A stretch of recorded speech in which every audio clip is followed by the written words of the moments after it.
Assalamualaikum. Alhamdulillah kita bertemu kembali. Ustaz harap murid-murid semua berada dalam keadaan sihat walafiat. Hari ini kita akan belajar mengenai Nabi Muhammad sallallahu alaihi wasallam, sahabat sejati. Objektif pembelajaran, murid dapat mengetahui maksud sahabat Nabi Muhammad sallallahu alaihi wasallam. Yang kedua, murid dapat mengenal 4 orang sahabat Nabi, iaitu Abu Bakar As-Siddiq, Bilal bin Rabah, Sumayyah binti Khayyat dan Ali bin Abi Talib. Yang ketiga, murid dapat mengetahui akhlak Nabi Muhammad ketika bersahabat. Murid-murid yang Ustaz kasihi, sebelum kita mula pembelajaran kita, Ustaz nak tanya, apakah maksud sahabat? Apakah maksud sahabat?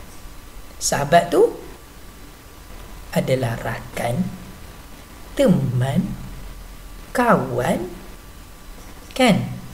Jadi hari ini kita nak belajar pula apakah maksud sahabat Nabi Muhammad sallallahu alaihi wasallam. Sahabat Nabi Muhammad sallallahu alaihi wasallam. Jom kita baca teks ni. Tahukah kamu maksud sahabat Nabi Muhammad sallallahu alaihi wasallam? Sahabat Nabi ialah seseorang yang bertemu dengan Nabi Muhammad sallallahu alaihi wasallam, beriman dengan baginda serta mati di dalam Islam. Ustaz ulang balik. Sahabat Nabi itu ialah orang yang bertemu dengan Nabi, orang yang pernah jumpa Nabi, orang yang beriman dengan Nabi. Dia percaya Allah itu Tuhan, dan dia percaya juga Nabi Muhammad itu pesuruh Allah, Nabi terakhir. Dan yang terakhir, sahabat ialah yang mati di dalam Islam. Itulah sahabat. Okey, sahabat-sahabat Nabi. Hari ini kita akan mengenal siapakah Abu Bakar As-Siddiq. Abu Bakar As-Siddiq diberi gelaran As-Siddiq. As-Siddiq itu maksud apa? As-Siddiq itu maksud dia benar.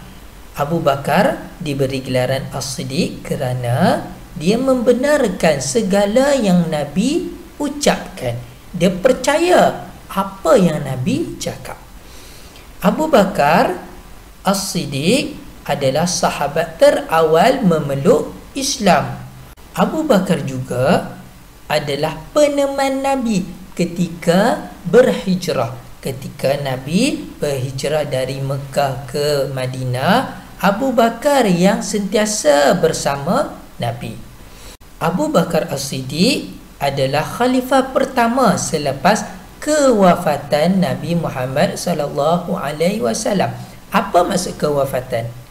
Kewafatan ni maksud dia meninggal dunia. Jadi selepas Nabi wafat, selepas Nabi meninggal dunia, Abu Bakar ganti Nabi menjadi ketua negara Islam ketika tu.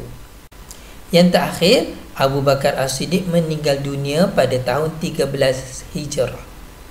2 tahun selepas Nabi wafat. Nabi wafat, Nabi meninggal dunia pada 11 Hijrah. Tapi Abu Bakar As-Siddiq meninggal dunia pada 13 Hijrah. Sahabat yang kedua yang kita akan kenal adalah Bilal bin Rabah. Bilal bin Rabah merupakan muazzin Rasulullah sallallahu alaihi wasallam. Apa maksud muazzin? Muazzin tu orang yang melaungkan azan. Jadi Bilal menjadi muazzin pada zaman Rasulullah. Yang kedua, Bilal merupakan hamba terawal memeluk Islam. Zaman Nabi ada hamba, dan hamba ni ada tuan dia.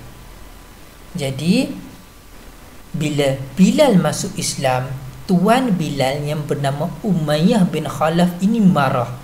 Dia buat apa? Dia jemur Bilal. Bilal ini dijemur di padang pasir dan diletakkan batu di atas dada dia. Cuba tengok gambar ni, gambar lukisan sajalah yang menggambarkan suasana ketika itu. Umayyah bin Khalaf dan geng-geng dia ni, dia seksa Bilal. Dia letak batu besar di atas dada Bilal. Yang seterusnya, Bilal pernah menyertai perang Badar. Perang Badar ni adalah perang pertama umat Islam di Madinah. Dan terakhir, Bilal meninggal dunia pada tahun 20 Hijrah. Sahabat yang ketiga ialah Sumayyah binti Khayyat. Sumayyah binti Khayyat merupakan wanita pertama yang mati syahid. Sumayyah adalah ibu kepada Ammar bin Yasir. Anak Sumayyah nama dia Ammar. Beliau dan suaminya iaitu Yasir bin Amir, suami Sumayyah nama dia Yasir bin Amir, dibunuh dengan kejam oleh Abu Jahal. Sebab apa? Sumayyah dengan suami dia Yasir ini memeluk Islam. Jadi Abu Jahal marah, Abu Jahal siksa Sumayyah, Yasir dan anak dia Ammar dengan kejam, sehinggalah Sumayyah dan Yasir meninggal dunia. Ammar anak dia tak meninggal dunia. Seterusnya, dia diseksa dan dijemur di padang pasir yang panas, dan dia meninggal dunia sebelum peristiwa hijrah. Sahabat yang keempat yang kita akan kenal adalah Ali bin Abi Talib. Ali bin Abi Talib merupakan sepupu dan menantu Nabi Muhammad sallallahu alaihi wasallam. Dia juga adalah kanak-kanak yang pertama memeluk Islam.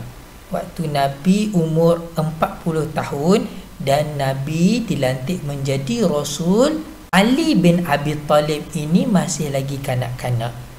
Walaupun kanak-kanak, dia percaya dan dia beriman dengan agama Islam. Yang ketiga, Ali bin Abi Talib adalah khalifah Islam yang keempat. Ali bin Abi Talib ini adalah panglima Islam yang gagah. Dan yang terakhir, Ali bin Abi Talib meninggal dunia pada tahun 40 Hijrah. Murid-murid, seterusnya kita akan belajar mengenai akhlak Nabi dalam bersahabat. Jom kita baca petikan ini. Pada suatu ketika, Abu Hurairah sangat lapar. Ada seorang sahabat Nabi bernama Abu Hurairah. Dia ni sangat lapar. Rasulullah SAW mengetahui hal itu. Dia tahu Abu Hurairah ni lapar dan mengajaknya ke rumah baginda. Rasulullah SAW juga meminta beliau menghidangkan susu kepada para sahabat yang lain terlebih dahulu. Bila sampai di rumah Nabi, bukan Abu Hurairah saja sahabat Nabi yang ada, tapi ada sahabat-sahabat yang lain. Rasulullah diminta Abu Hurairah ni menghidangkan susu kepada para sahabat yang lain terlebih dahulu, dan hidangkan untuk Abu Hurairah. Kemudian barulah Rasulullah SAW meminum susu yang masih berbaki di dalam bekas itu. Hebat tak Rasulullah? Dia bagi sahabat-sahabat yang lain dulu minum, last sekali yang tinggal, sisa yang tinggal tu barulah Rasulullah minum. Dia mendahulukan kawan. Okey. Seterusnya, contohi akhlak Nabi Muhammad dalam bersahabat. Nabi Muhammad SAW menziarahi Sa'ad bin Abi Waqqas ketika sakit. Sa'ad bin Abi Waqqas ini adalah panglima tentera Islam. Dia mahir dalam memanah. Dia juga antara orang yang terawal memeluk Islam. ketika dia sakit, Rasulullah pernah melawat dia di rumahnya. Jadi, apa yang perlu kita buat? Saya hendaklah menziarahi sahabat ketika ditimpa bencana. Kalau ada kawan kita yang berlaku kecelakaan, kemalangan, sakit atau sebagainya, kita perlu ziarah dia, kita perlu melawat dia. Yang kedua, Nabi Muhammad SAW membantu menanam pohon kurma untuk membebaskan Sayyidina Salman Al-Farisi. Pada satu ketika Nabi Muhammad dia tanam pohon kurma untuk bebaskan Sayyidina Salman Al-Farisi. Jadi apa yang perlu kita buat? Saya perlu melazimi membantu rakan yang dalam kesusahan. Kalau ada kawan kita dalam kesusahan, kita perlu bantu. Yang ketiga, Sayyidina Abu Bakar dipanggil As-Siddiq oleh Nabi Muhammad SAW. As-Siddiq ni panggilan yang baik. Jadi, apa yang perlu kita buat? Saya memanggil rakan dengan panggilan yang baik. Kita kena panggil kawan kita dengan panggilan yang baik. Sebut nama dia pun tak apa. Contohnya kita panggil Fitri, Faris, Iman dan sebagainya, kan? Jangan kita panggil dengan perkataan yang tak elok. Hoi bodoh, hoi kepala otak, tak boleh. Okey, boleh faham? Yang keempat, Al-Hubab bin Al-Munzir menasihati Nabi Muhammad SAW di dalam perang Badar agar menukar tapak perkemahan. Tengok hebatnya Nabi. Nabi walaupun dia ketua negara Islam, dia tetap dengar apa yang sahabat lain nasihati dia, kan? Jadi kita perlu, saya bersedia menerima teguran dan nasihat daripada kawan-kawan. Bila ada orang nasihat kita, kita kena terima, kan? Jangan melenting. Sampai di situ saja pembelajaran kita hari ini. Ustaz harap murid-murid semua dapat mengenal 4 orang sahabat yang kita belajar tadi dan dapat mengikut akhlak Nabi ketika bersahabat. Jadi, akhir sekali, marilah sama-sama kita selawat kepada Nabi sebagai tanda cinta kita kepada Nabi Muhammad sallallahu alaihi wasallam. Sallallahu ala Muhammad sallallahu alaihi wasallam. Assalamualaikum warahmatullahi wabarakatuh.